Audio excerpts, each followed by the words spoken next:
Next ఇనుప యుగం అండి. ఇనుప యుగం, ఇనుప యుగం లేదా అయోయుగం, అయోయుగం, ఇనుప యుగం లేదా అయోయుగం. ఓకే అండి, ఇనుప యుగం లేదా అయోయుగం. సాధారణంగా ఏ దేశాన్నైనా మనం గమనించినట్లయితే లేదా ప్రపంచంలో ఏ దేశాన్నైనా మనం గమనించినట్లయితే ఆ దేశంలో యుగ విభజన ఎలా జరుగుతుందని చెప్పుకున్నాం. మొదటిగా శిలా విభజన, తర్వాత తామ్రయుగం, తర్వాత కాంస్యయుగం, తర్వాత ఇనుప యుగం అనే 4 రకాలుగా యుగ విభజన జరుగుతుంది. అయితే భారతదేశంలో మాత్రం యుగ విభజన ఏ విధంగా జరిగింది అని చెప్పేసి చరిత్రకారులు భావిస్తారు అని చెప్పేసి మనం ఆలోచన చేసినట్లయితే, భారతదేశంలో శిలాయుగం తర్వాత కొంతకాలం తామ్రయుగం నడిచి తర్వాత డైరెక్ట్గా అంటే నేరుగా ఇనుప యుగంలో ప్రవేశించాం అని చెప్పేసి మనకి చరిత్రకారులు అభిప్రాయపడతారండి. ఓకేనండి, అంటే భారతదేశంలో శిలాయుగం తర్వాత కొంతకాలం తామ్రయుగం నడిచి కాంస్యయుగం కాకుండా నేరుగా ఇనుమ యుగంలో ప్రవేశించారు అని చెప్పేసి చరిత్రకారుల అభిప్రాయం అండి. అయితే భారతదేశంలో ఇనుప యుగం మీద విస్తృతంగా పరిశోధన చేసినటువంటి వ్యక్తి ఎవరంటే, భారతదేశంలో ఇనుప యుగం మీద విస్తృతంగా పరిశోధన జరిపినటువంటి వ్యక్తి ఏఎన్ బెనర్జీ. ఎవరండి? ఏఎన్ బెనర్జీ. ఓకేనండి, భారతదేశంలో ఇనుప యుగం గురించి లేదా అయోయుగం గురించి విస్తృతంగా పరిశోధన జరిపినటువంటి పురావస్తు శాస్త్రవేత్త ఎవరు అని చెప్పేసి మనం ఆలోచన చేసినట్లయితే ఏఎన్ బెనర్జీ అండి. అయితే ఈ ఆంధ్రదేశంలో గమనించినట్లయితే ఆంధ్రదేశంలో ఇనుప యుగం యొక్క కాలాన్ని నిర్ధారించడానికి ఆధారం ఏంటి అని చెప్పేసి మనం ఆలోచన చేసినట్లయితే ఆంధ్రదేశంలో అల్లూరు వద్ద జరిపిన పరిశోధనలు బట్టి ఇనుప యుగం యొక్క కాలం 1000 బీసీ నుంచి 900 బీసీ మధ్య ఇనుప యుగం ఆవిర్భవించింది అని చెప్పొచ్చండి మనం. ఓకే అండి, సో కాలం కాదండి. సో ఆంధ్రప్రదేశ్లో ఇనుప యుగం ఎప్పుడు ప్రారంభమైంది అని చెప్పేసి మనం ఆలోచన చేసినట్లయితే 1000 బీసీ నుంచి 900 బీసీ మధ్య కాలంలో ఇనుప యుగం అనేది ఆవిర్భవించింది అని చెప్పేసి చరిత్రకారులు అంటారండి. ఇక్కడ మనం ఒక విషయాన్ని గుర్తుంచుకోవాలి. చారిత్రక పూర్వయుగాన్ని మనం ఖచ్చితంగా నిర్ధారించలేమండి. అయ్యి ఉండవచ్చు అని చెప్తాం తప్ప, అందుకే సాంస్కృతిక విభజన అన్ని కాలాలకు కూడా మనం ఖచ్చితంగా నిర్ధారించలేము. ఒక్కొక్క బుక్లో ఒక్కోలా ఉంటుంది. ఓకేనా, సో అది పెద్ద ప్రాబ్లం కాదు. ఓకేనా, సింపుల్గా మనం భారత్లో ఇనుప యుగం గురించి విస్తృతంగా పరిశోధన చేసినటువంటి పురావస్తు శాస్త్రవేత్త ఎవరండి? ఏఎన్ బెనర్జీ. ఓకే అండి, మరి ఆంధ్రదేశంలో అల్లూరు వద్ద జరిపిన పరిశోధనలను బట్టి ఇనుప యుగం ఎప్పుడు ప్రారంభమైంది అని చెప్పేసి మనం చెప్పినట్లయితే 1000 బీసీ నుంచి 900 బీసీ మధ్యకాలంలో ఇనుప యుగం అనేది లేదంటే అయోయుగం అనేది ప్రారంభమయ్యింది అని చెప్పొచ్చండి. అయితే ఆంధ్ర రాష్ట్రంలో ఇనుప యుగ స్థావరాలేంటి లేదా అయోయుగ స్థావరాలేంటి, ఇనుప యుగ స్థావరాలు లేదా అయోయుగ స్థావరాలు ఏంటని చెప్పేసి మనం ఆలోచన చేసినట్లయితే ముఖ్యంగా ఇనుప యుగ స్థావరాలు నాగార్జునకొండ ఏంటండి, ఒకటి నాగార్జునకొండ గుంటూరు జిల్లా నాగార్జునకొండ. సెకండ్ జొన్నవాడ ఏంటండి, జొన్నవాడ. ఓకేండి, సెకండ్ ఏంటండి జొన్నవాడ. మొదటిది ఏంటి Nagarjunakonda, second Jonnavada, next third one బూడిగపల్లె.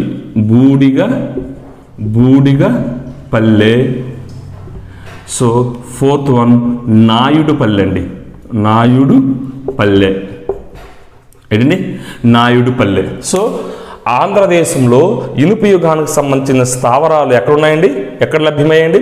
Nagarjunakonda ప్రాంతం, సెకండ్ వన్ జొన్నవాడ ప్రాంతం, నెక్స్ట్ సెకండ్ వన్ బూడిగపల్లి ప్రాంతం, థర్డ్ వన్ నాయుడుపల్లె ప్రాంతం అండి. ఏంటండి? నాయుడుపల్లె ప్రాంతం. అయితే ఈ ఇనుపు యుగంలో ముఖ్యంగా లభ్యమైనటువంటి పరికరాలు ఏంటండి? పరికరాలు ఏంటి అని చెప్పేసి మనం ఆలోచన చేస్తే ముఖ్యంగా బొరిగెలు, బాణపు మొనలు మరియు ఈటులండి. ఏంటండి? బొరిగెలు, సెకండ్ వన్ బాణపు మొనలు మరియు థర్డ్ వన్ ఏం చెప్పండి? ఈటెలండి. ఈటెలు. ఓకే అండి.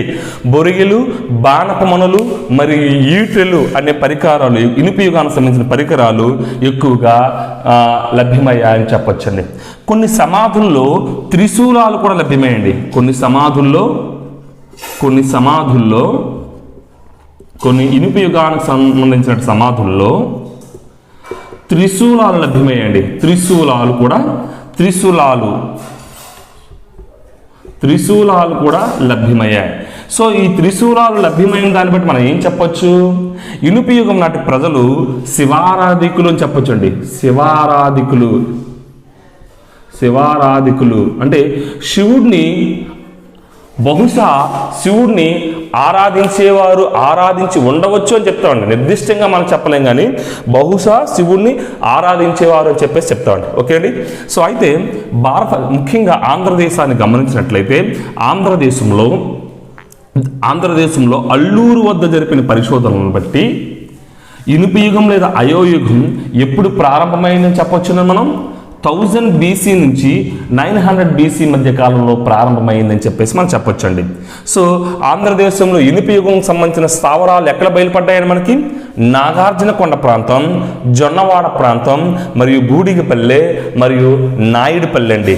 అయితే ఇనుపు యుగానికి సంబంధించిన ఆధారాలు ఎక్కువగా లభ్యమైన ప్రదేశాలేంటండి? పరికరాలు లభ్యమైన ప్రదేశాలేంటి?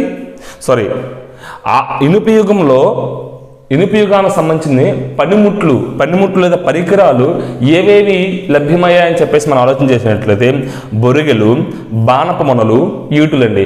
అక్కడక్కడ కొన్ని ప్రదేశాలు మన త్రిశూలాలు కూడా లభ్యమైనట్లు మనం చెప్పుకోవచ్చండి. ఏంటండి? త్రిశూలాలు కూడా లభ్యమైనట్టు మనం చెప్పుకోవచ్చండి. ఓకేనా? అయితే ఇనుపు యుగ కాలంలో మానవుడు సాధించినటువంటి ప్రగతి ఏమైనా ఉందా? ప్రాచీన మధ్య శిలాయుగం మరియు నవీన శిలాయుగాలతో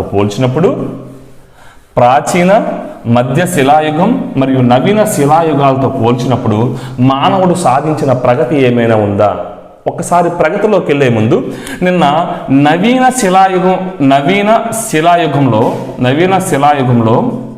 శిలాయుగపు మానవుడు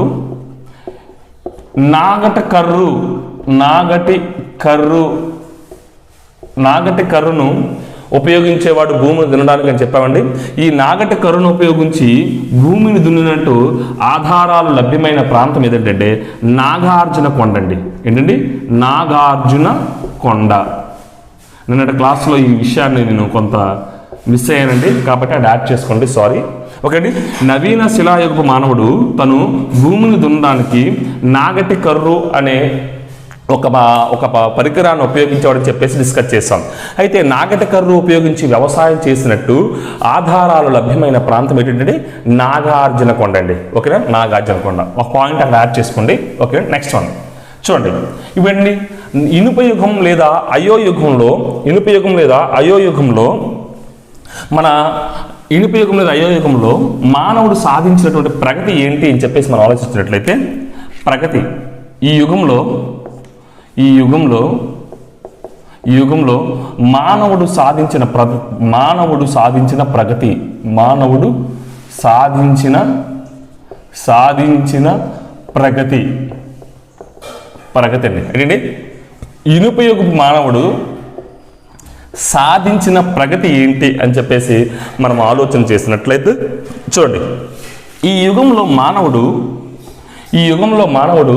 అంటే ఇనుప యుగపు మానవుడు ఏం చేశాడంటే అని చెప్పేసి అంటే ఇనుప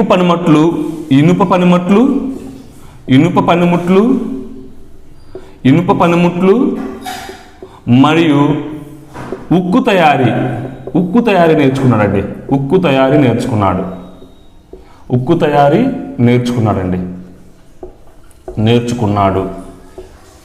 ఓకేండి. ఈ యుగంలో మానవుడు ముఖ్యంగా ఇనుప పనిముట్లు మరియు ఉక్కు తయారీ నేర్చుకున్నాడు. ఎప్పుడైతే ఈ ఇనుప పనిముట్లు లేదా ఉక్కు తయారీ నేర్చుకున్నాడో ఆటోమేటిక్గా తాను ఉపయోగించే పరికరాల్లో మార్పు వచ్చిందండి. ఏంటండి? తాను ఉపయోగించే పరికరాల్లో మార్పు వచ్చింది. ఎప్పుడైతే తాను ఉపయోగించే పరికరాల్లో మార్పు వచ్చిందో వ్యవసాయం చురుగ్గా జరిగిందండి. ఏంటండి? ఇనుప యుగంలో వ్యవసాయం చురుగ్గా జరిగిందండి.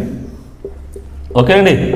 సో ఎప్పుడైతే ఇనుముతో తయారు చేసినటువంటి పనిముట్లు తన వ్యవసాయ ఉత్పత్తిలో ఉపయోగించడం జరిగిందో అప్పటి నుంచి వ్యవసాయం చాలా చురుగ్గా జరిగింది. సో ఖచ్చితంగా వ్యవసాయం జరిగింది కాబట్టి తను సొంతంగా వ్యవసాయం చేసి వరిని పండించి ఆహారంగా తీసుకునేవారండి. వరిని పండించి ఆహారంగా స్వీకరించేవారు, ఆహారంగా తీసుకునేవారు.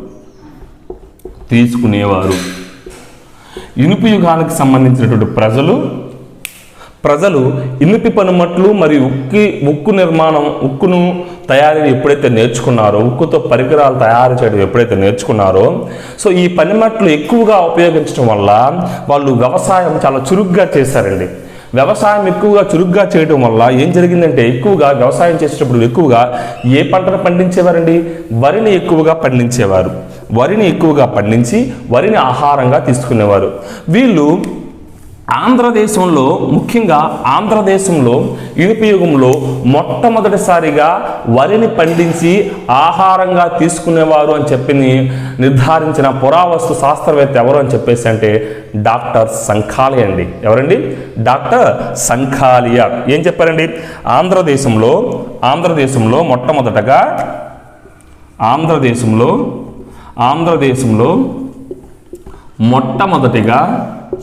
మొట్టమొదటిగా ఇనుప యుగంలోనే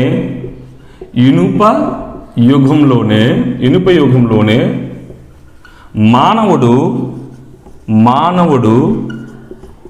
వరిని పండించి ఆహారంగా తినేవారు. ఆహారంగా తీసుకునేవారండి. ఓకే అండి? ఆహారంగా తినేవారు అని చెప్పి నిర్ధారించిన పురావస్తు శాస్త్రవేత్త ఎవరండి? డాక్టర్ సంఖాలియా. ఎవరండి? డాక్టర్ సంఖాలియా అండి. ఎవరండి? డాక్టర్ సంఖాలియా. డాక్టర్ సంఖాలియా ఏం చెప్పారండి?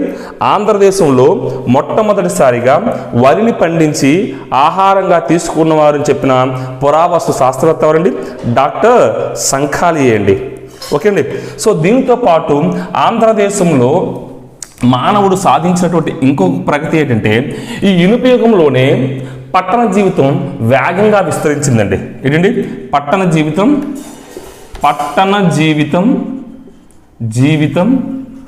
వేగంగా విస్తరించిందండి.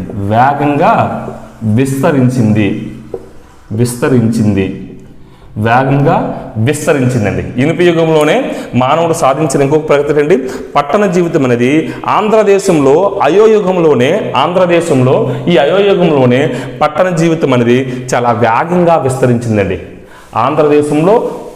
ఆంధ్రదేశంలో ఈ అయోయుగంలోనే పట్టణ జీవితం అనేది చాలా వేగంగా విస్తరించిందని చెప్పొచ్చండి. అయితే ముఖ్యంగా ఈ యుగపు సంస్కృతులు ఆంధ్రదేశంలో ఎక్కువగా ఎక్కడ లభించాయి? ఓకేండి? ఆంధ్రదేశంలో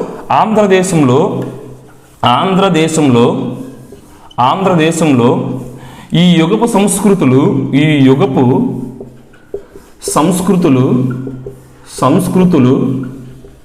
ఎక్కువగా లభించిన ప్రాంతం ఏంటి అని చెప్పేసి మనం ఆలోచన చేసినట్లయితే అది గుంటూరు జిల్లాలోని నాగార్జున కొండ ప్రాంతం అండి. నాగార్జున కొండ ప్రాంతం. ఓకేండి? గుంటూరు జిల్లాలోని నాగార్జున కొండ ప్రాంతం అండి. ఓకేనండి? నాగార్జున కొండ ప్రాంతం. నాగార్జునకొండ ప్రాంతం అండి. ఓకేనా? సో ఎక్కువగా ఈ ఇనుప యుగానికి సంబంధించినటువంటి సంస్కృతులు ఎక్కువగా లభ్యమయ్యాయి. అంత మాత్రమే కాదు కానీ చాలా చాలా ముఖ్యమైన పరివర్తన లేదా అనొచ్చు కానీ చాలా చాలా ముఖ్యమైన ఆచారం అనొచ్చు అంటే లేదా ఏమైనా అనొచ్చు కానీ అతి ముఖ్యమైన సంస్కృతి ఏంటి ఈ ఆంధ్రప్రదేశ్లో ఇక్కడ ఇనుప యుగానికి సంబంధించి అంటే ముఖ్యంగా ఈ యుగంలో అతి ముఖ్యమైన సంస్కృతి ఏంటండి? ఈ యుగంలో అతి ముఖ్యమైన సంస్కృతి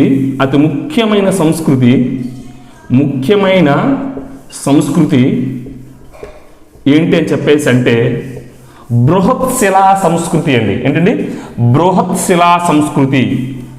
బృహత్ శిలా సంస్కృతి ఏంటండి? బృహత్ శిలా సంస్కృతి అండి. బృహత్ శిలా సంస్కృతి అంటే ఈ యుగంలో అతి ముఖ్యమైన సంస్కృతిని, ఇనుప యుగంలో అతి ముఖ్యమైన సంస్కృతి ఏంటండి? బృహత్ శిలా సంస్కృతి లేదా రాక్షస గుళ్ళ సంస్కృతి. ఏంటండి? బృహత్ శిలా సంస్కృతి లేదంటే రాక్షస గుళ్ళ సంస్కృతి అండి. రాక్షస గుళ్ళ సంస్కృతి అండి. ఈ యుగంలో ముఖ్యంగా ఇనుప యుగంలో యొక్క ముఖ్యమైన సంస్కృతి ఏంటంటే రాక్షస గుళ్ళ సంస్కృతి అండి. ఇదండి ఈ యుగంలో వీరు సాధించినటువంటి ప్రగతి. ఏంటండి? ఇనుప యుగంలో ప్రజలు సాధించినటువంటి ప్రగతి ఏంటి అని చెప్పేసి మనం ఆలోచిస్తున్నట్లయితే ఇనుప యుగపు మానవుడు ఇనుప పనిముట్లు తయారు చేశాడు. దానితో పాటు ఉక్కు తయారీ నేర్చుకున్నాడు. ఇనుప పనిముట్లు ఉక్కు తయారీ ఎప్పుడైతే నేర్చుకున్నాడో వ్యవసాయం చాలా చురుగ్గా జరిగింది. వ్యవసాయం చురుగ్గా జరగడంతో తను వరిని పండించి ఆహారంగా తీసుకునేవాడు అని చెప్పేసి మనం ఆలోచన చేస్తాం. అసలు ఆంధ్రదేశంలో ఇనుప యుగంలోనే మొట్టమొదటిసారిగా వరిని పండించి ఆహారంగా తీసుకునేవారు అని చెప్పేసి చెప్పిన పురావస్తు శాస్త్రవేత్త ఎవరంటే డాక్టర్ సంఖాలియా అండి. ఎవరండి? డాక్టర్ సంఖాలియా. ఇది డాక్టర్ సంఖాలియా అండి. దాంతోపాటు ఇనుప యుగంలోనే మొట్టమొదటిసారిగా పట్టణ సంస్కృతి వేగంగా విస్తరించిందండి. దాంతోపాటు ఆంధ్రదేశంలో ఈ యుగపు సంస్కృతులు ఎక్కువగా లభించినటువంటి ప్రాంతం ఏంటండి? గుంటూరు జిల్లా నాగార్జునకొండ ప్రాంతం. సో అంత మాత్రమే కాదు కానీ ఈ యుగంలో అతి ముఖ్యమైనటువంటి సంస్కృతి ఏంటండి? బృహత్ శిలా సంస్కృతి అండి. ఏంటండి? బృహత్ శిలా సంస్కృతి చాలా చాలా ఇంపార్టెంట్ అండి. చాలా ఇంపార్టెంట్. ఈ యుగంలో వచ్చేటువంటి అతి ముఖ్యమైన సంస్కృతి ఏంటండి? బృహత్ శిలా సంస్కృతి. బృహత్ శిలా సంస్కృతి అండి. ఏంటండి? బృహత్ శిలా సంస్కృతి. ఇనుప యుగంలో వచ్చేటువంటి అతి ముఖ్యమైన సంస్కృతి బృహత్ శిలా సంస్కృతి అండి. బృహత్ శిలాయుగపు సంస్కృతి. బృహత్ శిలాయుగపు సంస్కృతి లేదంటే రాక్షస గుళ్ళ సంస్కృతి అంటామండి. ఏంటండి? రాక్షస గుళ్ళ సంస్కృతి. ఏంటి ఈ యుగపు యొక్క ప్రత్యేకతలు? చూడండి, ఈ యుగం యొక్క ప్రత్యేకతలు. యుగం యొక్క ప్రత్యేకతలు చూడండి. బృహత్ శిలాయుగం యొక్క లేదా బృహత్ శిలాయుగం సంస్కృతి యొక్క లేదంటే రాక్షస గుళ్ళ సంస్కృతి యొక్క అంటే ఈ శిలాయుగంలో ఎక్కువగా వచ్చినటువంటి ప్రత్యేకతలు ఏంటి అని చెప్పేసి మనం ఆలోచన చేసినట్లయితే ఎప్పుడైతే వ్యవసాయం చురుగ్గా జరిగిందో ఎప్పుడైతే వ్యవసాయం ఈ యుగంలో చురుగ్గా జరిగిందో వ్యవసాయం చురుగ్గా జరగడంతో ఆ ఇనుప యుగానికి చెందిన మానవుడు ఈ బృహత్ శిలాయుగానికి చెందినటువంటి మానవుడు తన సుమారు దాదాపుగా తన సంచార జీవితాన్ని విడిచిపెట్టి జీవించాడండి. ఏమని చెప్పొచ్చండి? ఈ బృహత్ శిలాయుగంలో వ్యవసాయ అభివృద్ధిలోకి రావడంతో వ్యవసాయం ఏంటండి? వ్యవసాయం అభివృద్ధి చెందడంతో ఈ యుగంలో వ్యవసాయం అభివృద్ధి చెందటంతో మానవుడు దాదాపు తన సంచార జీవితాన్ని వదిలేశాడండి. సంచార జీవితంను వదిలేశాడు. ఏంటండి? సంచార జీవితాన్ని వదిలేశాడు. ఇంతకు ముందు కాలాల్లో మనం గమనించినట్లయితే మానవుడు సంచరించి ఆహార సంపాదన కోసం, ఆహార అన్వేషణ కోసం మానవుడు సంచరించి తన ఆహారాన్ని సంపాదించుకునేవాడు. కానీ ఈ నవీన శిలాయుగం తర్వాత కాలంలో ఎప్పుడైతే వ్యవసాయం ప్రారంభమైన తర్వాత తనకు కావలసిన ఆహారాన్ని తనే పండించుకొని తినేవాడు. ఎప్పుడైతే తను స్థిర నివాసం ఏర్పాటు చేసుకొని ఆహారాన్ని పండించుకు తినేవాడో తను అంతకుముందు సంచరించే సంసార జీవితాన్ని పూర్తిగా వదిలివేయడం జరిగిందండి. అంత మాత్రమే కాదు కానీ ఈ యుగపు మానవుని యొక్క పనిమట్టుల్లో చాలా నైపుణ్యం వచ్చింది, పనిమట్టుల్లో చాలా మార్పు వచ్చింది. ఎప్పుడైతే పనిమట్టుల్లో మార్పు వచ్చిందో తను చేసే పనిలో కూడా నైపుణ్యం రావడం జరిగిందండి. ఏంటండి, తను చేసే పని చేయడంలో ఎంతో నైపుణ్యాన్ని సాధించాడండి. ఈ యుగపు మానవుడు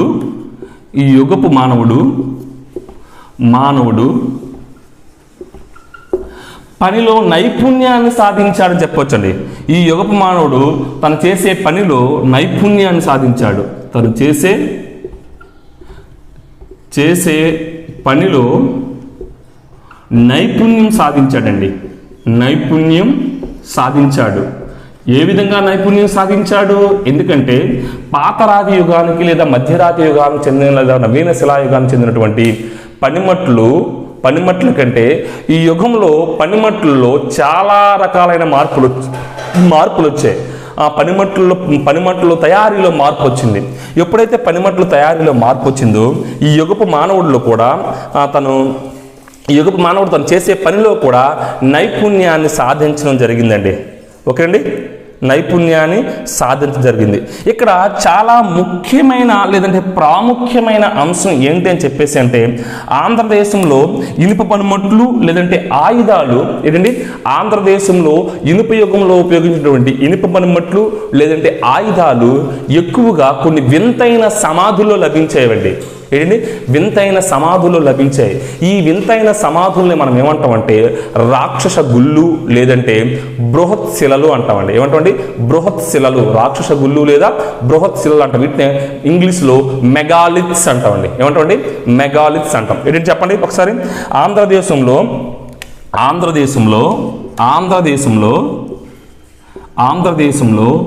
ఇనుప పనిముట్లు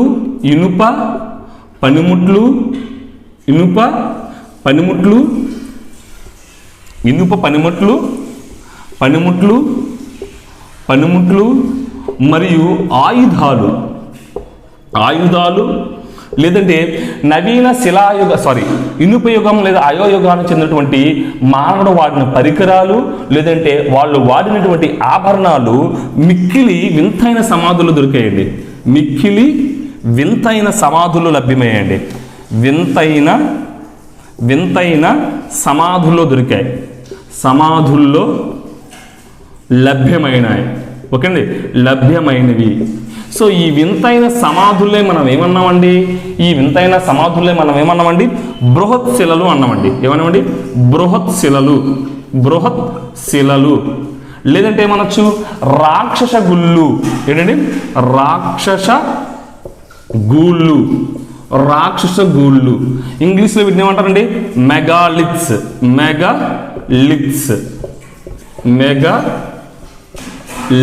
అండి.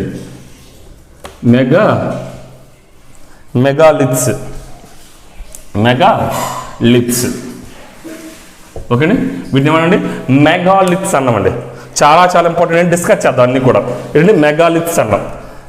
ఏంటంటే ఆంధ్రదేశంలో ఇనుప పనిముట్లు అంటే ఆంధ్రదేశంలో ఇనుప యుగానికి చెందినటువంటి మానవుడు ఉపయోగించిన ఇనుప పనిముట్లు, ఆయన తన రక్షణ కోసం ఉపయోగించినటువంటి ఆయుధాలు, తన అవసరాలు తీర్చుకోవడానికి ఉపయోగించినటువంటి చాలా పరికరాలు, అంత మాత్రమే కాదు కానీ తను ఉపయోగించినటువంటి ఆభరణాలు అన్నీ కూడా కొన్ని మిక్కిలి వింతైన సమాధుల్లో లభ్యమవడం జరిగిందండి. ఆ మిక్కిలి వింతైన సమాధుల్లే మనం ఏమన్నామంటే బృహత్ శిలలు లేదా రాక్షస గుళ్ళు అన్నామండి. బృహత్ శిలలు లేదా రాక్షస గుళ్ళు అన్నామండి. వీటిని ఇంగ్లీష్లో మనం ఏమేమి చెప్పేసి అంటామంటే మెగాలిత్స్ అంటామండి. ఏమంటే మెగాలిత్స్. అసలు ఏంటి రాక్షస గుళ్ళు అని చెప్పేసి మనం ఆలోచన చేసినట్లయితే చూడండి. రాక్షస గుళ్ళు మెగాలిత్స్ ఏంటివి? వీటికి ఏదైనా ప్రాముఖ్యం ఉందా? వీటిని ఏ విధంగా నిర్మించేవారు అని చెప్పేసి ఇప్పుడు డిస్కస్ చేద్దామండి. ఏంటండి మనం డిస్కస్ చేయబోయేది ఏంటి? రాక్షస గుళ్ళు లేదా మెగాలిత్స్. రాక్షస గూళ్ళు లేదా మెగాలిత్స్ ఆర్ బృహత్ శిలలు. ఓకేండి, బృహత్ శిలలు. అయితే ఈ రాక్షస గుళ్ళు క్రీస్తు పూర్వం 500 సంవత్సరాలు చెందినవండి. ఈ రాక్షస గుళ్ళు యొక్క ఎప్పుడు చెందినవండి? క్రీస్తు పూర్వం 500 సంవత్సరాల నాటికి చెందినవి. నాటికి చెందినవండి. ఓకేండి. రాక్షస గుళ్ళు ఏ కాలానికి చెందినవండి? క్రీస్తు పూర్వం 500 నాటి కాలానికి చెందినవండి. అయితే ఈ రాక్షస గుళ్ళు అనే సమాధులు ఏ యుగానికి చెందినవండి? రాక్షస గుళ్ళు అనే సమాధులు ఇనుప యుగానికి చెందినవండి. ఏం చెప్పుకున్నాం? రాక్షస గుళ్ళు అనే సమాధులు ఇనుప యుగానికి చెందినవండి. ఏ యుగానికి చెందినవి? ఇనుప యుగం లేదా అయో యుగానికి చెందినవి. ఓకేండి, చెందినవి. ఏంటి చెప్పండి? రాక్షస గుళ్ళు యొక్క కాలం ఏంటండి? క్రీస్తు పూర్వం 500 సంవత్సరానికి చెందినవండి. ఈ సమాధులు ఎక్కువగా ఇనుప యుగానికి చెందినని చెప్పామండి. రాక్షస గుళ్ళు అనగా అర్థం ఏంటి? రాక్షస గుళ్ళు అనగా అర్థం ఏంటండి? గూళ్ళు అంటే అర్థం ఏంటంటే పెద్ద రాయి అని అర్థం అండి. ఏంటండి? పెద్ద రాళ్ళు అని అర్థం అండి. రాక్షస గూళ్ళు అంటే అర్థం ఏంటండి? రాక్షస గూళ్ళు అంటే అర్థం ఏంటండి? పెద్ద రాళ్ళు అనండి. ఓకే అండి, పెద్ద రాళ్ళు. అయితే ఎక్కువగా ఈ రాక్షస గూళ్ళు అనే సమాధుల్లో ఎక్కువగా ఏం లభ్యమయ్యామంటే ఎరుపు మరియు నలుపు రంగుకు చెందినటువంటి నలుపు రంగుకు చెందినటువంటి కొండ పెంకులు ఎక్కులైపోయాయండి. ఎరుపు మరియు నలుపు రంగునికి చెందినటువంటి కొండ పెంకులు ఎక్కువగా లభ్యమవడం జరిగిందండి. ఏంటండి? రాక్షస గుళ్ళు అనే సమాధులుగా పిలిచే వీటిల్లో ఎక్కువగా ఏ రంగుకు చెందినటువంటి కొండ పెంకులు లభ్యమయ్యండి? ఎరుపు మరియు నలుపు రంగులకు చెందినటువంటి కొండ పెంకులు ఎక్కువగా లభ్యమవడం జరిగిందండి. అయితే ఈ రాక్షస గుళ్ళు లేదా మెగాలిత్స్ లేదా బృహత్ శిలలు అని చెప్పుకునే ఇవి ఎక్కువగా బయటపడిన ప్రదేశాలండి. ఓకే అండి, ఈ సమాధులు ఎక్కువగా బయలుపడిన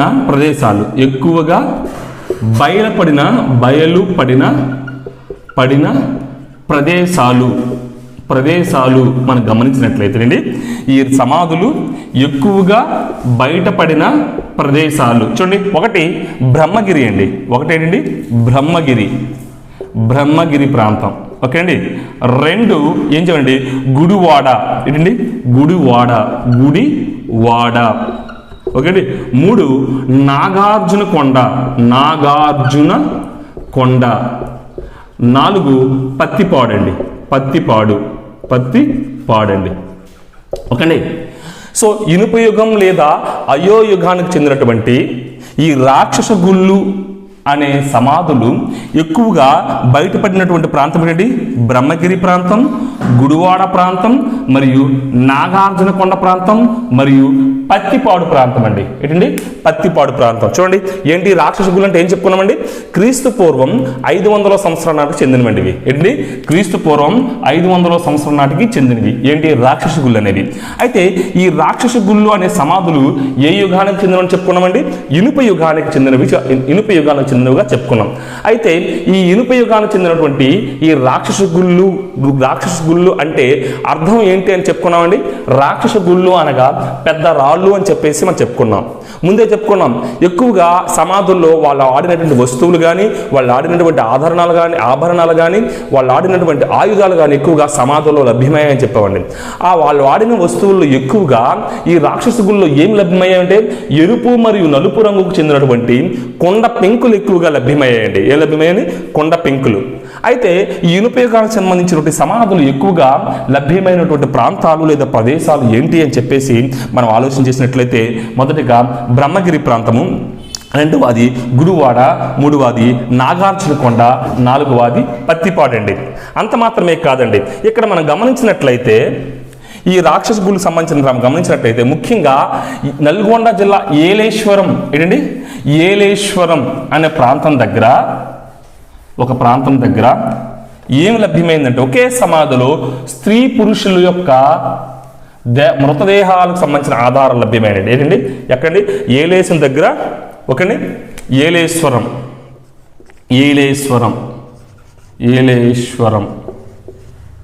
ఓకేనండి. ఏలేశ్వరం దగ్గర ఏం లభ్యమైంది? స్త్రీ పురుష కళేబరాలున్న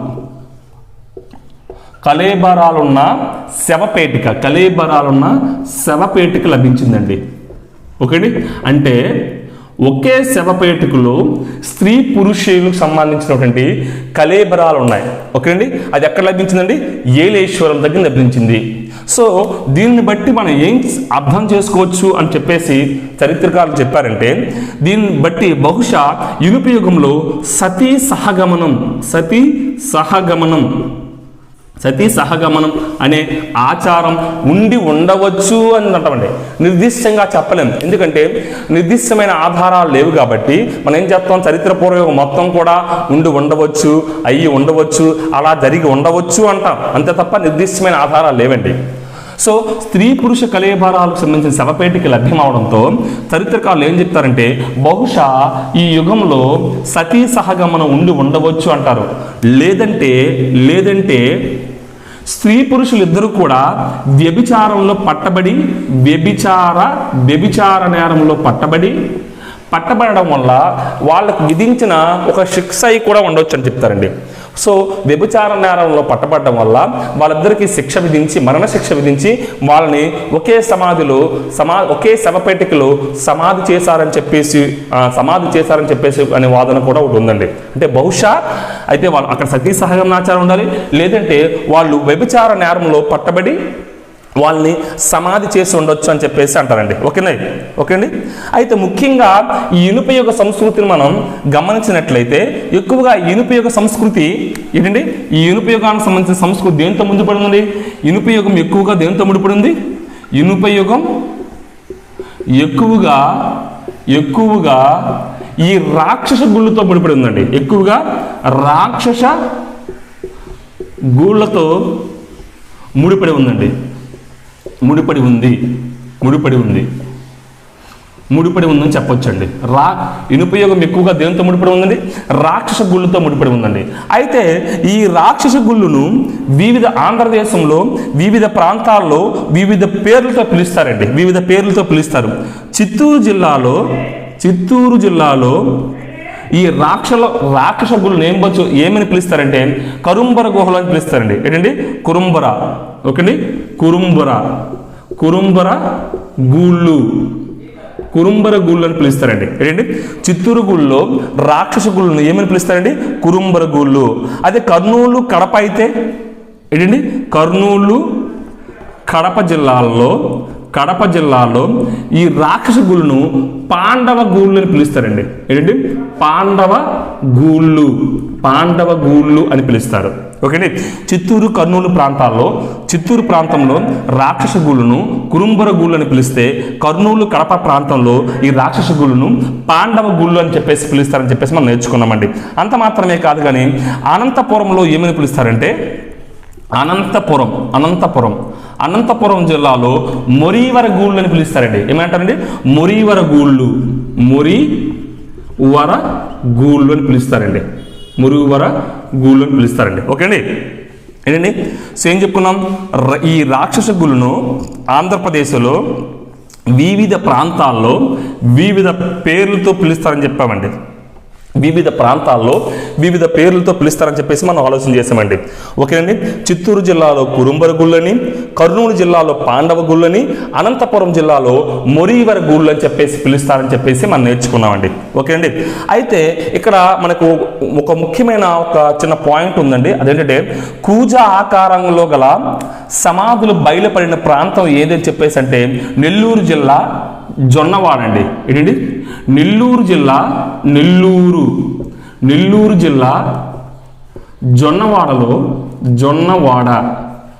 జొన్నవాడలో కూజా ఆకారంలో సమాధి బయటపడిందండి. కూజా ఆకారంలో సమాధి బయటపడడం జరిగిందండి. సమాధి బయలుపడిందండి. కూజా ఆకారంలో సమాధి బయలుపడింది. ఓకేండి. ఎక్కడండి? నెల్లూరు జిల్లా జొన్నవాడ ప్రాంతంలో కూజ ఆకారపు సమాధి బయలుపడిందని చెప్పేసి మనం చెప్పుకోవచ్చండి. కూజ ఆకారంలో సమాధి.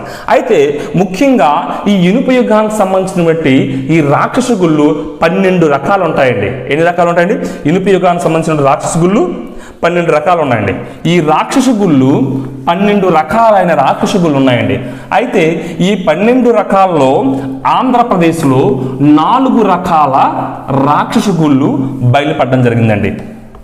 ఓకేనండి, 4 రకాలకు సంబంధించినటువంటి రాక్షస గుళ్ళు బయలుపడినట్టు మనకి ఆధారాలు ఉన్నాయండి. ఏంటండి రాక్షస గుళ్ళు సుమారు ఎన్ని రకాలండి? రాక్షస గుళ్ళు సుమారు 12 రకాలు ఉన్నాయండి. 12 రకాలు. ఏంటండి 12 రకాలు ఉన్నాయి. ఈ 12 రకాల్లో ఆంధ్రదేశంలో ఉన్నటువంటి రాక్షస గుళ్ళు ఏంటండి? ఆంధ్రదేశంలో ఉన్నటువంటి రాక్షస గుళ్ళు ఆంధ్రదేశంలో 4 రకాల రాక్షస గుళ్ళు బయటపడ్డాయండి. ఏంటి ఈ 4 రకాల రాక్షస గుళ్ళు అని చెప్పేసి మనం ఇప్పుడు ఆలోచించేద్దాం. ఓకే అండి, చూడండి. రాక్షస గుళ్ళు రకాలు అండి. ఏంటండి రాక్షస గుళ్ళు రకాలు రాక్షస గుళ్ళు రకాలండి. చూడండి, ఈ రాక్షస గుళ్ళు రకాల్లో మొదటి రకం ఏంటంటే సిస్ట్ అండి. ఏంటండి సిస్ట్. ఓకే అండి, సిస్ట్. ఇది మొదటి రకం సమాధి ఆకారం అండి. ఇదేంటండి ఇది మొదటి రకం సమాధి ఆకారం. ఇది మొదటి రకపు సమాధి ఆకారం అండి. ఏమండి ఆంధ్రదేశంలో ఎన్ని రకాల సమాధులు లభ్యమని చెప్పండి? 4 రకాల సమాధులు లభ్యమయ్యాయని చెప్పుకున్నాం అండి. అందులో మొదటి రకపు సమాధి ఏంటండి? సిస్ట్ అండి. సిస్ట్ అనేది ఒక రకపు సమాధి అండి. ఇది సిస్ట్ అనేది ఒక రకపు సమాధి. ఏంటి స్విస్ట్? నాట్ స్విస్ట్ అండి, సిస్ట్. ఏంటి సిస్ట్? ఈ సిస్ట్ అనే సమాధిని మనం గమనించినట్లయితే బండరాళ్ళుతో, ఏంటండి బండరాళ్ళుతో అంటే గ్రానైట్ శిలలతో, ముఖ్యంగా గ్రానైట్ బండరాళ్ళతో శవపేటికను నిర్మిస్తారండి. ఏంటండి బండరాళ్ళతో శవపేటికను తయారు చేసి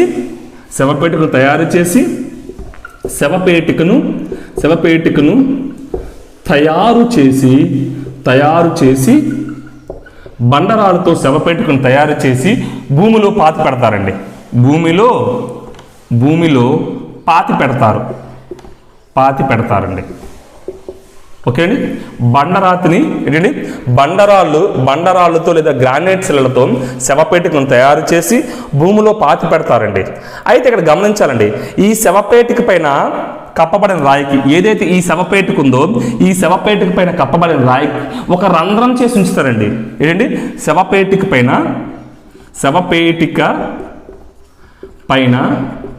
కప్పబడిన రాయికి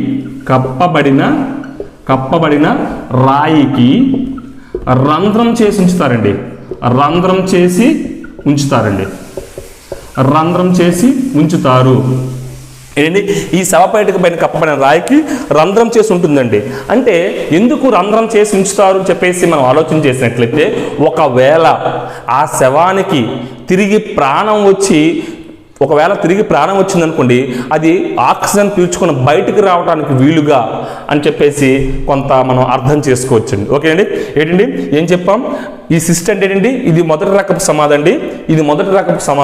ఈ సమాధిని ఏ విధంగా తయారు చేసేవారండి? బండరాళ్ళతో శవపేటికను తయారు చేసి భూమిలో పాతి పెట్టేవారు. అయితే ఈ శవపేటిక కప్పబడిన రాయికి రంధ్రం ఉంటుందని చెప్పుకున్నాం. ఈ రంధ్రం ద్వారా మనం ఏం చెప్పొచ్చండి? ఒకవేళ శవానికి ప్రాణం వచ్చి అది శ్వాస తీసుకుంటుందని వారి నమ్మకం.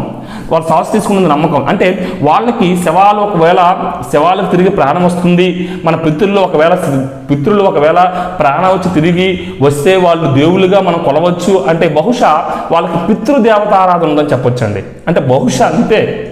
ఓకేండి, అంటే ఒకవేళ ఈ రంధ్రం ద్వారా వాళ్ళ ప్రాణం వచ్చిందంటే వాళ్ళు శ్వాస తీసుకుని బతికితే వాళ్ళు ఏమవుతారు? దేవుళ్ళు అవుతారు, చనిపోయి లేస్తే. కాబట్టి దేవుళ్ళు అవుతారు. కాబట్టి వాళ్ళని మనం పితృదేవతలుగా ఆరాధించవచ్చు, వాళ్ళు దేవతలుగా ఆరాధించవచ్చు అని చెప్పేసి బహుశా ఒక నమ్మకం ఉండి ఉండొచ్చు అండి. పితృదేవత ఆరాధన ఉండి ఉండొచ్చు బహుశా.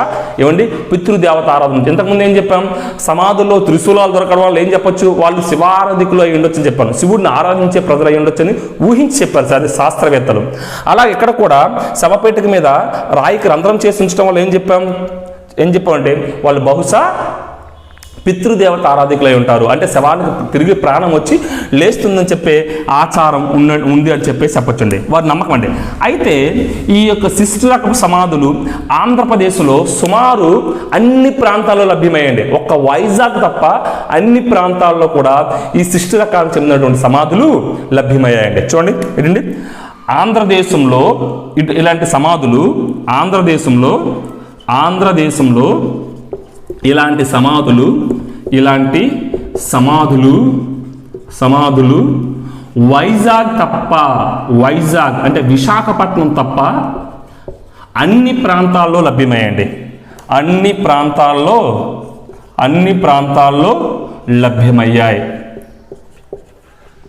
లభ్యమైనవి. ఓకే అండి, వైజాగ్ తప్ప అన్ని ప్రాంతాల్లో లభ్యమయ్యండి. మీకు ఒక పిక్చర్ చూపిస్తున్నాను చూడండి.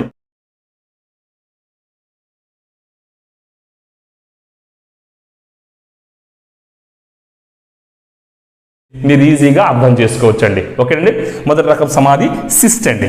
నెక్స్ట్ ఏమని చెప్పుకోవచ్చండి మనం, నెక్స్ట్ డాల్మెన్ అండి. నెక్స్ట్ రెండో రకం సమాధి ఏంటండి, డాల్మెన్.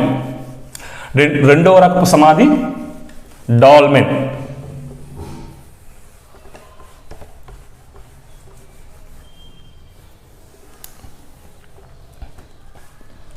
ఏంటండి, డాల్మెన్ ఆర్ డాల్మెన్ అండి. ఏంటి, ఇది రెండవ రకపు సమాధి అండి. ఇది రెండవ రకపు సమాధి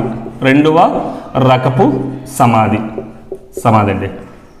రెండవ రకపు సమాధి డాల్మెన్ అంటే ఏంటి, రెండవ రకపు సమాధి. ఇది కూడా సిస్ట్ రకానికి చెందింది. సిస్ట్లో ఏం చేస్తారు, శవపేటికని గ్రానైట్ శిలలతో శవపేటిక తయారు చేసి భూమిలో పాతి పెడతారు. కానీ ఇక్కడ ఈ డాల్మెన్ని భూమిలో పాతి పెట్టరండి. సమాధిలో అంటే గ్రానైట్ శిలలతో సమాధి చేసి శవపేటిక చేసి ఆ శవపేటికలో ఆ శవాన్ని లేదా మృతదేహానికి సంబంధించినటువంటి ఆభరణాలు లేదా వస్తువులను పెట్టేసి భూమిపై నుంచి చేస్తారండి, పాతి పెట్టరు. ఓకే అండి, సారీ అండి. ఇదండి రెండవ రకానికి చెందినటువంటి సమాధి అండి. ఈ సమాధులు ఏమంటూ చెప్పానండి, ఈ సమాధులు ముఖ్యంగా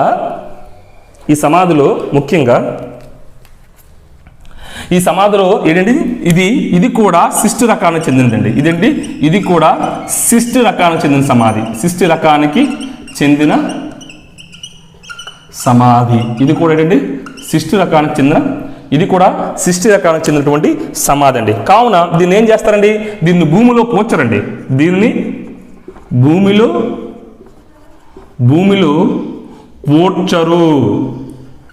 పోర్చరు.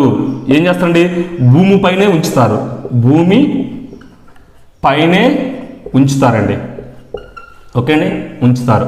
చెప్పండి, డాల్మెన్ అంటే ఏంటండి, డాల్మెన్ అంటే ఇది రెండవ రకపు సమాధి. దీన్ని భూమిపై అలా ఉంచేస్తారండి, భూమిలో పాతి పెట్టరు. సిస్ట్ రకపు సమాధి అయితే భూమిలో పాతి పెడతారు గ్రానైట్ శిలలతో చేసి.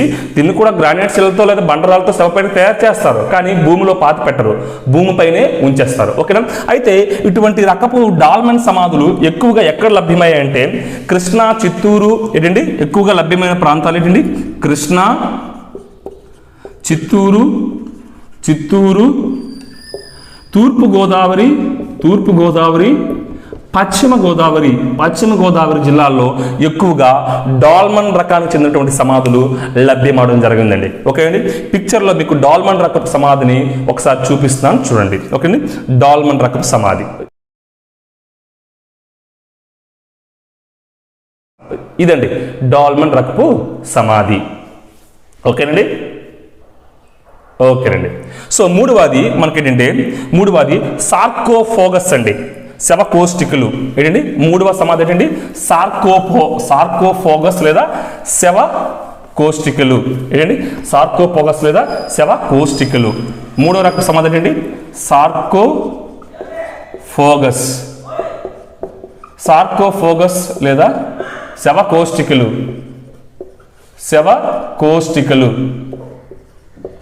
సార్కోఫోగస్ లేదా శవకోష్టికలు అండి, మూడవ రకపు సమాధి. ఏంటండి, ఈ సార్కోఫోగస్ సమాధులు ఏంటండి, ఇది ఎన్నో రకానికి చెందిన సమాధి అండి, ఇది మూడవ రకానికి చెందిన సమాధి. ఇది మూడవ రకానికి చెందినటువంటి సమాధి. ఓకే అండి. సార్కోఫోగస్ అంటే అండి ఇది 3వ రకానికి చెందినటువంటి సమాధి అండి. అయితే ఈ సమాధిని ఏ విధంగా చేస్తారంటే మట్టి శవపేటిక అండి. ఓకే అండి. మట్టి శవపేటికను ఏమంటామండి? సార్కోఫోగస్ అంటామండి.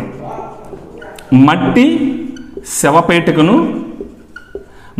శవపేటికను సార్కోఫోగస్ అంటామండి. ఏమంటాం? సార్కోఫోగస్ అంటాం. ఓకే అండి. సార్కోఫోగస్ అనేది ఎన్నో రకాల చెందిన శవపేటిక అండి? 3వ రకమైన శవపేటిక. ఈ శవపేటిక మట్టితో చేస్తారండి. అంటే ఈ శవపేటికను కాల్చిన మట్టితో చేస్తారండి. కాల్చిన టెర్రాకోట్ అనే మట్టితో చేస్తారండి. కాబట్టి దీన్ని ఏమంటాం? శవపేటికను మట్టితో తయారు చేసినటువంటి శవపేటిక అంటాం. ఓకే అండి. ఇది కాల్చిన బంకమట్టితో తయారు చేసిన శవపేటిక. ఏంటిది? ఇది కాల్చిన బంకమట్టి అంటే ఏంటి? టెర్రాకోట్. ఈ బంకమట్టి ఏ రకానికి చెందిందండి? టెర్రాకోట్ రకానికి చెందిన బంకమట్టితో చేసినటువంటి కాల్చిన బంకమట్టితో చేసినటువంటి శవపేటికని మనం ఏమంటాం? సార్కోఫోగస్ అంటామండి. అయితే ఇక్కడ ఒక విషయాన్ని గుర్తించాలండి. ఈ సార్కోఫోగస్ రకానికి చెందినటువంటి సమాధులు వివిధ రకాలైన ఆకారాలతో తయారు చేసేవారండి. ఓకే అండి. వివిధ రకాలైన ఆకారాలతో తయారు చేసేవారు. అంటే ఈ శవపేటికను రకరకాలైన ఆకారాలు తయారు చేసి కొన్నింటిని కాల్చేసి వాళ్ళు ఏమనండి పూడ్చేవారు. అంటే పైన అలా విడిచిపెట్టేసేవారు. ఓకే అండి. ఏం చెప్పుకున్నామండి? ఈ శవపేటికను రకరకాలైన ఆకారాలతో కాల్చి వీటిలో కొన్ని అస్థికులు లేనటువంటి కొన్ని సమాధుల్లో మానవుని అస్థికులు ఉంచేవారు. కొన్ని సమాధుల్లో ఏం చేసేవారండి? మానవుని మృతదేహాల నుంచి కాల్చడం జరిగిందండి. ఓకే అండి. చెప్పండి. సార్కోఫోగస్ అంటే ఏంటి? ఇది 3వ రకానికి చెందినటువంటి సమాధి అండి. ఈ మట్టి శవపేటికలను ఏమంటామండి? సార్కోఫోగస్ అంటాం. ఇది కాల్చిన బంకమట్టితో తయారు చేసినటువంటి శవపేటిక. అంటే ఈ కాల్చిన బంకమట్టి ఏ రకానికి చెందిందండి? టెర్రాకోట్ రకానికి చెందినటువంటి మట్టి. అయితే ఈ శవపేటికలను ఏం చెప్పానండి? వివిధ రకరకాల ఆకారాలండి. రకరకాలైన ఆకారాలతో తయారు చేసేవారు. ఆకారాలతో తయారు చేసేవారు. ఈ మట్టి శవపేటికలను తయారు చేసేవారు ఎక్కువగా. రకరకాల ఆకారాలతో మట్టి శవపేటికలను తయారు చేసి కొన్నిటిల్లో శవ అస్థికులు ఉంచేవారండి. అస్థికులను ఉంచి పూడ్చిపెట్టేవారు, కాల్చేవారు. కొన్నిటిలో మృతదేహాలను పెట్టేవారండి. మృతదేహాలను డైరెక్ట్గా పెట్టేవారండి. ఓకేనా. సరేండి. ఈ సార్కోఫోగస్ రకానికి చెందిన శవపేటికలను రకరకాలైన ఆకారాల్లో ఉండేవి. కొన్ని రకాలైన సార్కోఫోగస్ సమాధుల్లో ఆ శవాన్ని కాల్చి ఆ శవం యొక్క అస్థికలు పెట్టేవారండి. కొన్ని రకాలైన సార్కోఫోగస్ సమాధుల్లో ఆ శవాన్ని కాల్చకుండా డైరెక్ట్గా మృతదేహాలను పెట్టడం జరిగింది. అయితే ఈ మృతదేహాలు లభ్యమైన ప్రదేశం అంటే మృతదేహాలను డైరెక్ట్గా పూడ్చిపెట్టేవారు. కాల్చి కొన్ని సార్కోఫోగస్లో అస్థికులు పెడితే కొన్ని మృతదేహాలను పూడ్చి డైరెక్ట్గా ఈ సార్కోఫోగస్ సమాధుల్లో పెట్టేవారండి. ముఖ్యంగా కర్నూలు జిల్లా శంఖవరం అనే ప్రాంతంలో ఈ సార్కోఫోగస్ రకానికి చెందినటువంటి ఒక సమాధి దొరకడం లభించిందండి. ఆ సమాధి ఏ ఆకారంలో ఉండేదండి అంటే గొర్రె ఆకారంలో ఉండేదండి. ఓకే అండి. కర్నూలు జిల్లా శంఖవరం గ్రామంలో గొర్రె ఆకారంలో గల సమాధి కనిపించండి. కర్నూలు జిల్లా శంఖవరం గ్రామంలో గొర్రె ఆకారంలో గల సార్కోఫోగస్ రకానికి చెందినటువంటి సమాధులు లభ్యమయ్యాయండి. ఓకే అండి. ఎక్కడండి? కర్నూలు. చాలా ఇంపార్టెంట్ అండి. కర్నూలు జిల్లా శంఖవరం గ్రామంలో ఈ సార్కోఫాగస్ రకానికి చెందినటువంటి గొర్రె ఆకారంలో ఉన్నటువంటి సమాధి లభ్యమైంది. ముందే చెప్పాను. ఏమని చెప్పాను? ఈ శవపేటికలను రకరకాలైన ఆకారాల్లో నిర్మించేవారు. గొర్రె ఆకారంలో నిర్మించినటువంటి ఈ సార్కోఫోగస్ రకానికి చెందినటువంటి శవపేటిక ఎక్కడ లభించిందంటే కర్నూలు జిల్లా శంఖవరం అండి. ఏంటండి? కర్నూలు జిల్లా శంఖవరం. అదే నల్గొండ జిల్లా ఏలేశ్వరంలో ఏం దొరికిందండి? ఏలేశ్వరం గ్రామంలో ఏనుగు ఆకారంలో ఉన్నటువంటి సమాధి లభ్యమవడం జరిగింది, ఏనుగు ఆకారంలో ఉన్నటువంటి. అదేవిధంగా ఇందాక చెప్పాను నేను, ఏమేమి చెప్పాను, జొన్నవాడ, నెల్లూరు జిల్లాకు చెందిన జొన్నవాడ, నెల్లూరు జిల్లాకు చెందిన జొన్నవాడ గ్రామంలో, జొన్నవాడ అనే గ్రామంలో కూజా ఆకారంలో ఉన్న సమాధి దొరికిందండి. కూజా ఆకారంలో ఉన్న సమాధి దొరకడం జరిగిందండి. ఓకే అండి. కర్నూలు జిల్లా శంఖవరంలో గొర్రె ఆకారంలో ఉన్న సార్కోఫోగస్ రకానికి చెందినటువంటి సమాధి బయలుపడితే, నల్గొండ జిల్లా ఏలేశ్వరంలో ఏనుగు ఆకారంలో ఉన్నటువంటి సార్కోఫోగస్ శవకోష్ఠికులు లభ్యమయ్యాయి. అదేవిధంగా నెల్లూరు జిల్లా జొన్నవాడ ప్రాంతంలో కూజా రకపు ఆకారం చెందినటువంటి సమాధులు, సార్కోఫోగస్ రకానికి చెందినటువంటి సమాధులు లభ్యమవడం జరిగిందండి. ఓకే అండి. ఇది సార్కోఫోగస్ రకానికి చెందినటువంటి సమాధులు. ఓకే అండి. ఒకసారి ఆ పిక్చర్ చూడండి. ఒక పిక్చర్ చూస్తే మీకు ఎక్కువగా ఆధారం వస్తాయి. ఎక్కువగా ఎక్కడ లభ్యమయ్యని చెప్పేసి మనం అంటే చిత్తూరు, అనంతపురం అండి. ఈ రకానికి చెందినటువంటి ఎక్కువగా సార్కోఫోగస్ ఎక్కువగా లభ్యమైంది చిత్తూరు, అనంతపురం అండి. ఓకే అండి. ఎక్కువగా ఈ శవకోష్ఠికులు లేదా సార్కోఫోగస్ రకానికి చెందిన సమాధులు ఎక్కువగా ఎక్కడ లభ్యమయ్యాయంటే చిత్తూరు మరియు అనంతపురం జిల్లాలో ఎక్కువగా లభ్యమయ్యాయండి. ఓకే అండి. ఇది సార్కోఫోగస్ రకానికి చెందిన శవకోష్ఠికులు. ఇది చూడండి, సార్కోఫోగస్ రకానికి చెందిన శవకోష్ఠికులు ఏ విధంగా ఉన్నాయో చూడండి ఒకసారి పిక్చర్లో, మీకు క్లియర్గా కనిపిస్తుంది. ఓకే. ఇవి సార్కోఫోగస్ రకానికి చెందినటువంటి శవపేటికలు. ఓకే అండి. నెక్స్ట్ లాస్ట్ అండ్ ఫైనల్ అండి. లాస్ట్ అండ్ ఫైనల్ చూడండి. ఫస్ట్ ఏం చూసాం సిస్టులు. నెక్స్ట్ ఏం చూసామండి, నెక్స్ట్ రకానికి డాల్మెన్లు. సిస్టులు డాల్మెన్లు ఒకటే, బట్ సిస్ట్ అంటే భూమిలో పూడ్చి పెడతారు, డాల్మెన్ అంటే పైన పోల్చకుండా భూమి పైన పెట్టేస్తారండి. ఓకే అండి. ఇవండి సార్కోఫోగస్. ఓకే అండి. నెక్స్ట్ వన్ మన లాస్ట్ అండ్ ఫైనల్ రకం ఏం చేస్తాను, మెన్హీర్లు అండి. ఏంటండి, మెన్హీర్. ఓకే అండి. 4వ రకానికి చెందిన సమాధి ఏంటంటే మెన్హీర్. 4వ రకానికి చెందిన సమాధి ఏంటంటే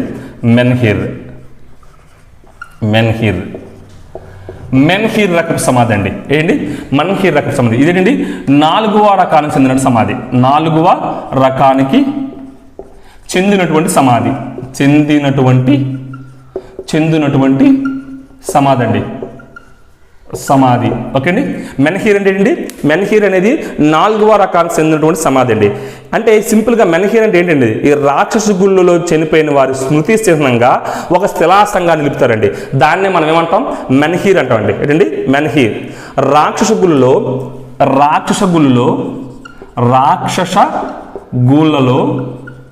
ఓకే అండి, చనిపోయిన వారి రాక్షస గుళ్ళలో చనిపోయిన వారి స్మృతి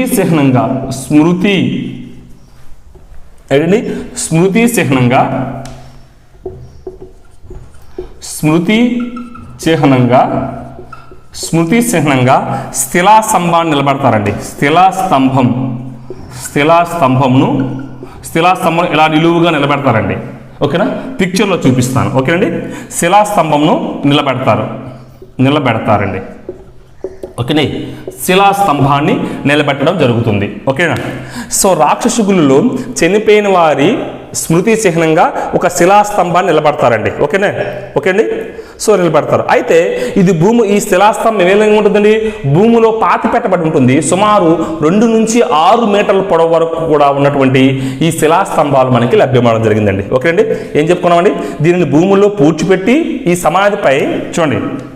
ఓకేనా, ఎప్పుడైతే చనిపోయిన వారు చూపిస్తున్న శిలాస్తంభం మెన్హీర్ అంటే ఏం చెప్పామండి, మెన్హీర్ అనేది 4వ రకానికి చెందినటువంటి సమాధి అండి. ఈ సమాధిలో మనిషి చనిపోయిన తర్వాత ఆ మనిషిని పూడ్చిపెట్టి ఆ సమాధి పైన ఒక శిలాస్తంభాన్ని నిలబెడతారండి. ఆ శిలాస్తంభాన్ని మనం ఏమన్నాం, మెన్హీర్ అన్నామండి. ఆ శిలాస్తంభం కూడా వివిధ ఆకారాల్లో ఉంటుంది. ఓకే, వివిధ ఆకారాలు ఉంటుంది.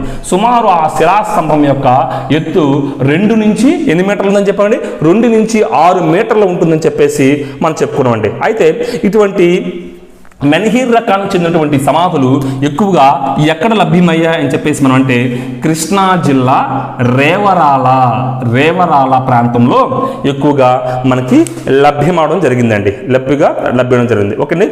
సో వాటి మెన్హీర్ అంటే ఏంటి, మెన్హీర్ అంటే ఏంటి, చనిపోయిన వారి యొక్క మృతదేహాలను పాతిపెట్టి అంటే పూడ్చిపెట్టి ఆ పూడ్చిపెట్టిన సమాధి పైన శిలాస్తంభాలను ఒక స్మృతి చిహ్నంగా నిలబెడతారు. వీటిని మనం మెన్హిర్లు అంటామండి. ఈ స్మృతి చిహ్నాలు అనేవి సుమారు 2 నుంచి 6 మీటర్ల పొడవు ఉంటుందండి. 2 నుంచి 6 మీటర్ల పొడవు ఉంటాయండి. ముఖ్యంగా ఈ శిలాస్తంభాలు ఎక్కువగా మనకి ఎక్కడ దొరికాయంటే కృష్ణా జిల్లా రేవరాల ప్రాంతంలో అండి. కృష్ణా జిల్లా రేవరాల ప్రాంతంలో. ఓకే అండి. సో ఈ మెన్హిర్లే మనకి ఆంధ్రదేశంతో పాటు మధ్య ఆసియా దేశంలో కూడా మధ్య ఆసియాలో కూడా కనిపించండి. మధ్య ఆసియాలో గదబులు అనే ఒక జాతి ఉంటుందండి. ఈ జాతికి చెందినటువంటి ప్రజలు కూడా ఇటువంటి మెన్హిర్ రకపు సమాధుల్ని వాళ్ళు వాడేవారండి. సకలనండి. సాధారణంగా ఆంధ్రదేశంలో ఉన్నటువంటి మెన్హిర్ రకపు సమాధులు మధ్య ఆసియాలో ఉన్నటువంటి గదబులు అనే జాతి ప్రజలు కూడా ఇటువంటి స్మృతి చిహ్నాలనే కలిగి ఉండేవారండి. కాకపోతే అక్కడ వాటిని మనం ఆ సమాధుల్ని మెన్హిర్ సమాధులు అనలేదండి. ఏమన్నాం అక్కడ జనరల్గా ఉరసక్కల్ అన్నామండి. ఏమన్నామండి? ఉరసక్కల్ అంటే ఓకే అండి, ఉరసక్కల్ అన్నాం. కల్ అంటే ఏంటండి? కల్ అంటే స్తంభం అని మీనింగ్ అండి. కల్ అంటే ఏంటి? స్తంభం అని మీనింగ్. అదేవిధంగా మన ప్రాచీన ఆంధ్రదేశాన్ని గమనించినట్లయితే ప్రాచీన ఆంధ్రదేశంలో కూడా శాతవాహనుల తర్వాత వచ్చినటువంటి ఇక్ష్వాకులు కూడా కొన్ని సమాధుల్లో ఆ మృతదేహాలను పూడ్చిపెట్టి ఆ మృతదేహాల పైన ఒక శిలా స్తంభాన్ని నిలబెట్టేవారండి. కాకపోతే ఈ శిలా స్తంభాలనే వీళ్ళు మెన్హిర్ అనలేదండి. ఏమన్నారంటే ఛాయా స్తంభాలు అన్నారండి. ఓకే అండి. ఎవరండి? వరుసకల్ అనేది ఎవరు? గదబులు అండి. గదబులు ఎక్కడి నుంచి అండి? మధ్య ఆసియాకు చెందినవారు. ఎవరండి? మధ్య ఆసియాకు చెందినవారండి. వీళ్ళు మధ్య ఆసియాకు చెందినవారు. అదేవిధంగా ఇక్ష్వాకులు ఏమనేవారండి? ఇక్ష్వాకులు ఈ మెన్హిర్లు ఏమన్నారండి? ఛాయా స్తంభాలు అన్నారండి. ఏంటండి? ఛాయా స్తంభాలు. ఛాయా స్తంభాలు అని చెప్పేసి పేర్కొనడం జరిగిందండి. ఛాయా స్తంభాలు అని చెప్పేసి పేర్కొనడం జరిగిందండి. దాంతోపాటు ఇక్కడ మనకి డెంటోకొనాలజీ అనే చిన్న మిస్లేనియస్ కాన్సెప్ట్స్ ఉన్నాయండి. కొన్ని మిస్లేనియస్ టెర్మినాలజీ, ఆ టెర్మినాలజీ ఏంటో చూద్దాం. ఓకే అండి. ఈ మెన్హిర్ రకానికి చెందినటువంటి సమాధులు మీకు ఒక పిక్చర్లో చూపిస్తున్నా చూడండి. ఓకే అండి. ఓకే అండి. కొంత మిస్లేనియస్ టెర్మినాలజీ ఉంటుందండి. Miscellaneous terminology. ఓకే అండి. మిస్లేనియస్ టెర్మినాలజీ ఏంటంటే డెంటోకొనాలజీ. ఏంటంటే డెంటోకొనాలజీ.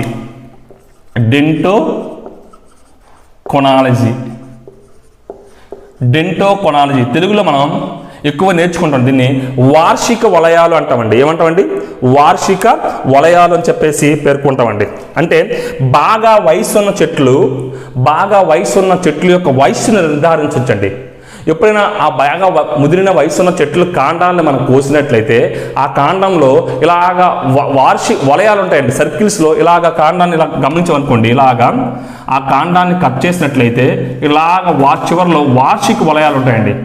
ఈ వార్షిక వలయాలను బట్టి మనం ఏం ఈ వార్షిక వలయాలను బట్టి దాని యొక్క వయస్సును నిర్ధారించవచ్చండి. దాని యొక్క వయస్సును అంటే దీని యొక్క వయస్సు ఎంత ఉందో చెప్పేసి నిర్ధారించవచ్చు. వృక్షాల యొక్క వయస్సును. దీన్నే ఏమంటామంటే డెంటోకొనాలజీ అంటామండి. ఏమంటామండి? డెంటోకొనాలజీ అంటాం. అంటే బాగా వయసున్న కాండాలు ఎక్కడైనా మనం కట్ చేసినట్లయితే అందులో కనిపించే గుండ్రని వలయాలు, అంటే ఈ గుండ్రని వలయాల ఆధారంగా, అంటే ఈ గుండ్రని వలయాలు మనం ఏమంటే వార్షిక వలయాలు అంటామండి. ఒక్కొక్క సైకిల్ ఒక్కొక్క సంవత్సరానికి చెందింది. ఎన్ని సైకిల్ ఉంటే అన్ని సంవత్సరాలండి. దాన్ని మనం వార్షిక వలయాలు అంటాం. అంటే పురావస్తు శాస్త్రవేత్తలు ఒక వృక్షాన్ని కానీ జంతువుని కానీ వ్యక్తిని కానీ పరిశోధన చేసినప్పుడు ఒకవేళ వృక్షం యొక్క వయసు నిర్ధారించడానికి ఉపయోగించే పద్ధతి ఏంటండి? డెంటోకొనాలజీ. ఓకే అండి. డెంటోకొనాలజీ అంటే దాన్ని సింపుల్గా ఏమంటాం? వార్షిక వలయాలు అని చెప్పేసి అంటామండి. Okay. Next carbon dating method లేదా యురేనియం డేటింగ్ మెథడ్ అండి. ఏంటండి? యురేనియం డేటింగ్ మెథడ్ అండి. ఓకేనే. Uranium dating method